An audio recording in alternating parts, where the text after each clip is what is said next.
नमस्कार मु रूपाली आपण मानकु स्वागत करूछि ओडिसा रे। मार्च 9 और 10 तारिख रे ओडिसा रे काल बैसाखी वर्षा संभावना। मार्च 8 तारिख रे ओडिसा रे बढ़िबो पारद।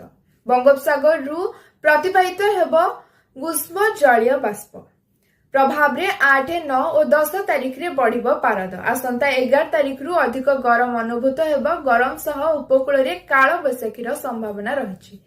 मार्च 9 और 10 तारिख बेलकु उपकूल रे वर्षा हेबार संभावना रहिछि।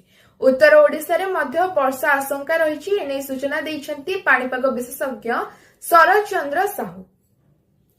बाइक को धक्का देला पिकअप भ्यान, 10म छात्रक मृत्यु। मालकानगिरी जिला चंदनगुड़ा निकट रे बाइक को धक्का देला पिकअप भ्यान धक्का रे जने 10म श्रेणी छात्रक मृत्यु होइछि। परीक्षा देबाकू जाउथिबा बेले दुर्घटना घटिथिबा सूचना मिलिछि। नुआ सरकारी बासभवन को गले मुख्यमंत्री। नुआ सरकारी बासभवन रे प्रवेश करिसेंती ओडिसा मुख्यमंत्री श्री मोहन चरण माझी। एजी छक राजभवन रास्ता रे थिबा बासभवन रे प्रवेश करिसेंती मुख्यमंत्री। प्रथमे गोमाता को प्रवेश परे पूजा अर्चना करी गृह प्रवेश करथिले मुख्यमंत्री। पूर्वरु गांधी मार्ग क्वार्टर रे रहुथिले मुख्यमंत्री।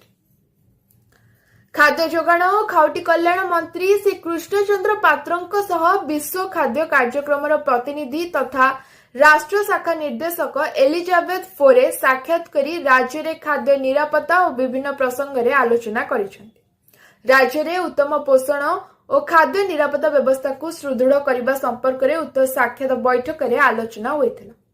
सेही भली खाद्य निरापत्ता अंतर्गत हिताधिकारी खाद्य उपलब्धता रे उन्नति आनिबा पई राज्य सरकार ग्रहण करितबा अनेक अग्रणी पदक्षेप उपरे मंत्री श्री पात्र अवगत कराइथिले। सेही भली जनपोषण केन्द्र माध्यम रे पुष्टियुक्त स्वास्थ्य जोगाण, सरकारी सुलभ मूल्य दुकान गुड़िकरे सुदृढ़ीकरण एवं हिताधिकारी मानक सुविधा पई अधिकरु अधिक अन्नपूर्ण तथा शस्य एटीएम खोलिबा दिगरे मध्य आलोचना होइथिला। राज्य शिशु अधिकार सुरक्षा आयोग अध्यक्ष हेले दायित्व मुक्त। मंदाकिनी करंकु अध्यक्ष पदरु दायित्व मुक्त करा जायछि। शिशु अधिकार सुरक्षा आयोग रो 5 सदस्य मध्य बहिष्कृत होइछन्ति। नवेम्बर रे कारण दर्शाओ नोटिस जारी करिथिले राज्य सरकार। विरोध रे आसीथिबा अभियोग आधार रे शोकस नोटिस होइथिला। एही विरोध रे अध्यक्ष और सदस्य हाईकोर्ट जाइथिले। हाईकोर्ट आवेदन खारज करिबा परे एक्शन नेछन्ति सरकार। आज पे एतिकी। धन्यवाद। शुभरात्रि।